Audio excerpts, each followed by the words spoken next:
Hello everyone, நான் தான் உங்கள் அசர். இன்றைக்கி நம்ம என்ன பார்க்க போகிறோம் அப்படின்னு பார்த்தீங்கன்னா, இந்த மகாராஷ்டிராவில் நடந்த டிசிஎஸ் இஷ்யூ. ஸோ அந்த இஷ்யூ என்னன்னு பார்த்தீங்கன்னா உங்களுக்கே தெரியும்.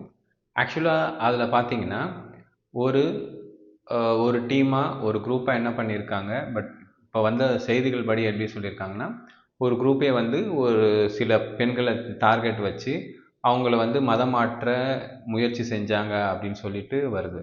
கண்டிப்பாக இந்த மாதிரி விஷயங்கள் பண்ணுறது கண்டிக்கத்தக்கது, அது அருவருக்கத்தக்கது. அது வந்து நம்ம கண்டிப்பாக அதுக்கு எதிராக கண்டிப்பாக குரல் கொடுக்கணும். அந்த மதமாற்றம் செய்கிறது மட்டும் இல்லாமல் அவங்க என்ன பண்ணியிருக்காங்க, செக்ஷுவல் ஹராஸ்மெண்ட் கொடுத்துருக்காங்க அப்படின்னு சொல்லிட்டு போலீஸ்லேருந்து கம்ப்ளைண்ட் போகுது. ஸோ இதில் பார்த்தீங்கன்னா இன்வால்வ் ஆகிருக்கிறது எல்லாருமே பார்த்தீங்கன்னா இஸ்லாமியர்கள், முஸ்லீம்கள்.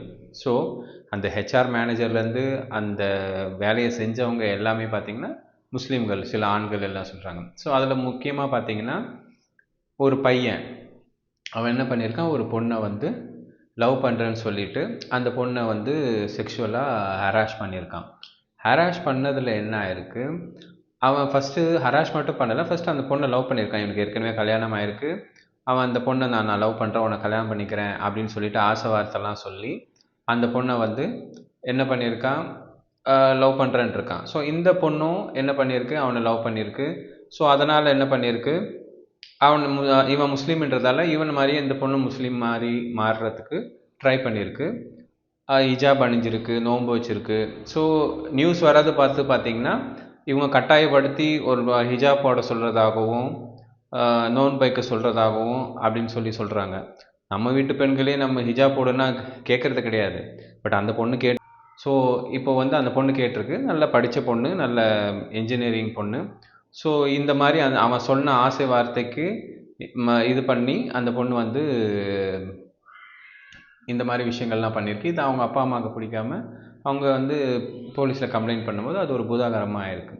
ஸோ கண்டிப்பாக ஒரு முஸ்லீமாக மாற்றணும், இல்லை ஒரு குறிப்பிட்ட மதத்தை மாற்றணும் அப்படின்ற ஒரு நோக்கத்தோட அந்த செக்ஷுவல் ஹராஸ்மெண்ட் பண்ணியிருந்தாங்க அப்படின்னா கண்டிப்பாக அது வந்து கண்டிக்கத்தக்கது. அதுக்கு வந்து அது ஒரு கேவலமான செயல். யாரையும் நம்ம வற்புறுத்தக்கூடாது. அது ஒரு கேவலமான செயல். எனக்கு இங்கே எழுறது ஒரே ஒரு கேள்வி தான்.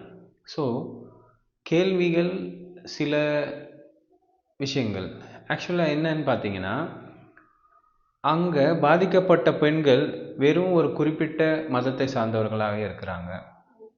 ஸோ இந்த டீம் முஸ்லீம்களாக இருக்கட்டும், இந்த டீமில் வந்து குறிப்பிட்ட மற்ற மதத்தை சார்ந்தவங்க யாரும் கம்ப்ளைண்ட் கொடுத்ததா வந்து நியூஸ் வரலை. எப்படி அந்த ஒரு குறிப்பிட்ட மதத்தை சார்ந்தவங்களாம் மட்டும் இருக்க முடியுது அப்படின்னு சொல்கிறாங்க. அதேமாதிரி அவங்க என்ன சொல்கிறாங்க, ஹெச்ஆர் மேனேஜர்ட்டையும் போய் நாங்கள் கம்ப்ளைண்ட் கொடுத்தோம், ஹெச்ஆர் மேனேஜரும் எந்த ஆக்ஷன் எடுக்கலை, அதே மதத்தை சார்ந்தவங்களாக தான் இருக்காங்கன்றதுக்காக. இப்போது என்னோடய கம்பெனியில் என்னோடய மேனேஜர் என்னை திட்டுறாரு, எனக்கு பிடிக்கல அப்படின்னு சொல்லி பார்த்தீங்கன்னா, என்னோடய மேனேஜரை விட இன்னொருத்தர் எப்படியும் ஒரு சுப்பீரியர் இருப்பார், அவர்கிட்ட போய் நான் கம்ப்ளைண்ட் பண்ணுவேன். ஸோ இதெல்லாம் பண்ணலாம், இதெல்லாம் நடக்கும்.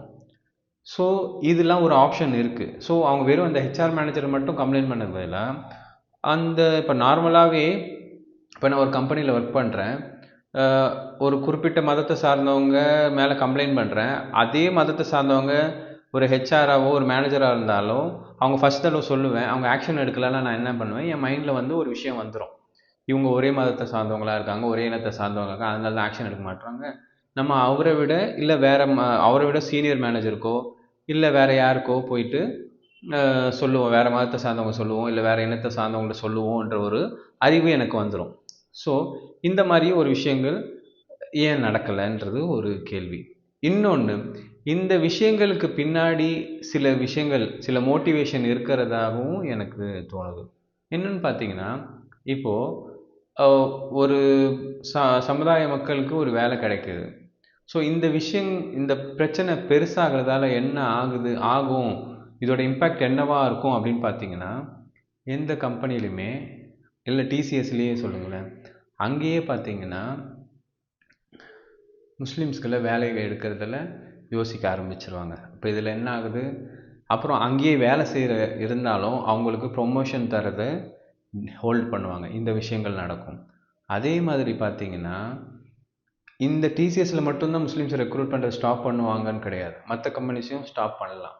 ஸோ நான் வந்து இந்த மதத்தை பற்றி பேசுகிறேன், இல்லை இது மாதிரிலாம் இல்லை, இந்தியா மாதிரி அதெல்லாம் கிடையாது, இங்கே அந்த மாதிரி கிடையாது, கம்பெனிஸ் எல்லா கம்பெனிஸும் ஒரு ரூல் வச்சுருக்காங்க அப்படிலாம் இல்லை. நான் அதில் நேரடியாக பாதிக்கப்பட்டிருக்கேன். நான் 2007 நாங்கள் டிகிரி முடிச்சுட்டேன். முடிச்சுட்டு நான் சில கம்பெனியில் வேலைக்கு போகிறேன். அப்போல்லாம் வந்து இந்த நௌக்கரி அதெல்லாம் கிடையாது. நௌக்கரிலேருந்து கிளாசிஃபைட்ஸ்னு ஒன்று இருக்கும், அதில் நம்பர்ஸ் இருக்கும், அதில் ஃபோன் பண்ணி பேசுவேன். இந்த மாதிரி என் பேர் அசாருதீன், இந்த மாதிரி வேலை இருக்குன்னு உங்கள் போஸ்ட் பார்த்தேன். இல்லைப்பா, முஸ்லீம்ஸ்லாம் வேலை எடுக்க மாட்டோம் அப்படின்னு சொல்லி ஓப்பனாக சொன்னவங்களாம் இருக்காங்க. நான் அதில் பாதிக்கப்பட்டிருக்கேன். ஸோ நீங்கள் இந்த மாதிரி ஒரு இந்த கேள்விலாம் எடுத்துகிட்டு வந்தீங்கன்னா அசிங்கமாக திட்டுவேன்.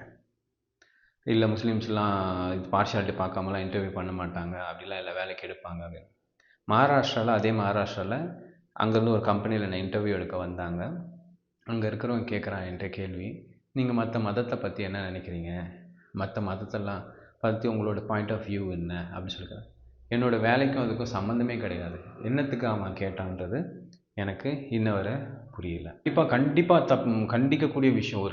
இதோட மோட்டிவேஷன் வந்து ஒரு பெண்களை மதம் மாற்றணும், இல்லை அவங்களுக்கு மதத்தின் மூலமாக செக்ஷுவல் ஹராஸ்மெண்ட் கொடுக்கணுன்றது கண்டிப்பாக ஏற்றுக்கொள்ள முடியாத விஷயம்.